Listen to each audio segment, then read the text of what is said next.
Welcome to the class, gentlemen. Up till now, we have talked about malls, we have talked about retail units, we have talked about the layouts, we have talked about the various physical aspects of the malls. Now, the most important thing in a mall is you have to sell the goods. You, as a customer service associates, you have to sell the goods. Now we'll just recap the sales which we have learned earlier in the earlier capsule. As you recollect, we had mentioned that sales is a structured process. It is not only begging or convincing. It's a structured process. A structured process has defined actions and has defined results. So same works, basic selling works all over the first. First is you need to sell yourself. When you need to sell yourself means you have to gain the confidence of the customer. This begins with making a good first impression during introduction, during welcome, during the initial phases of your interaction with the customer. Then you sell your company. Your company means the company which you belong to, the company of whose this product is. Because if the product belongs to a reputed company, then your product value has been enhanced. Then you, after selling the company, finally you sell the product. That means, recapping again, first sell yourself, make yourself comfortable with the buyer. Then sell your company. Then finally sell the product. You have to believe in the product which you want to sell.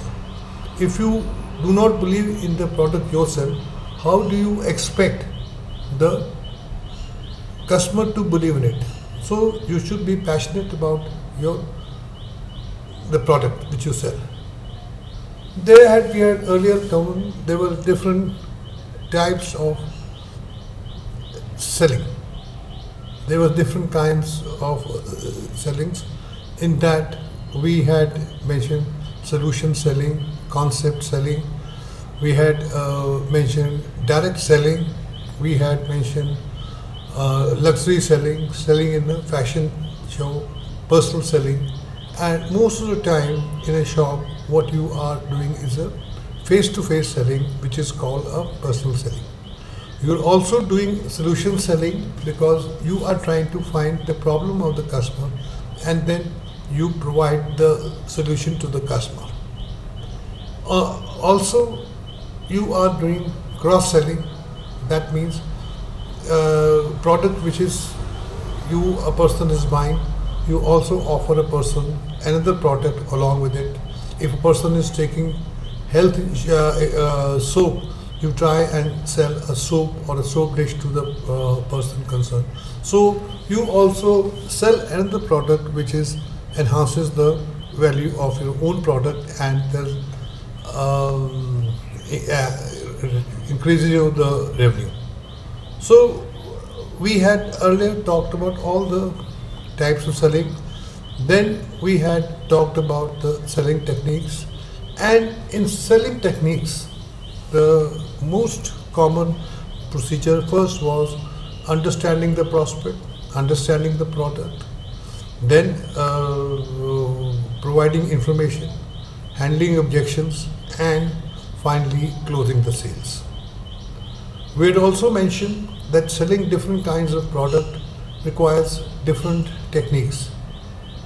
It requires different techniques because for some products, the customers will buy without a thought. The customer will buy a thought soap without a thought. But a customer may not buy an air conditioner without a thought. He would like to devote his thought. If he is buying a car, he will do more and more research on that product.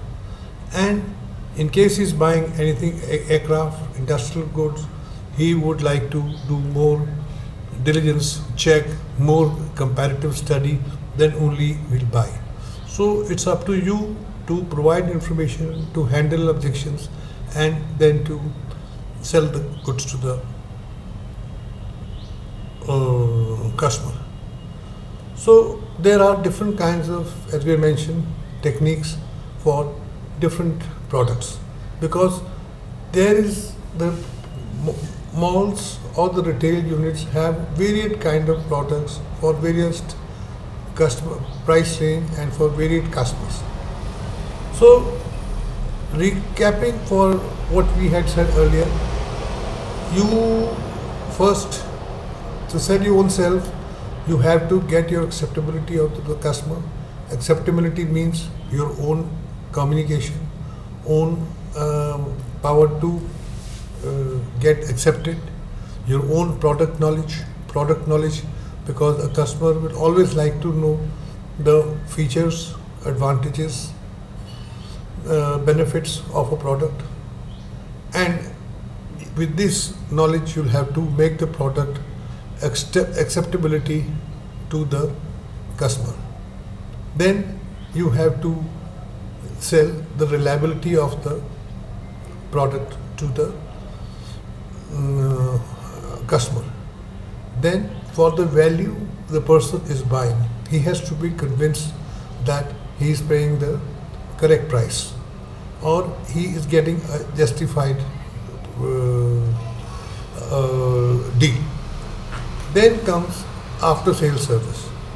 Wherever there is an after sales service clause, which is at sales support or a technical support, the customers tend to go in for that product.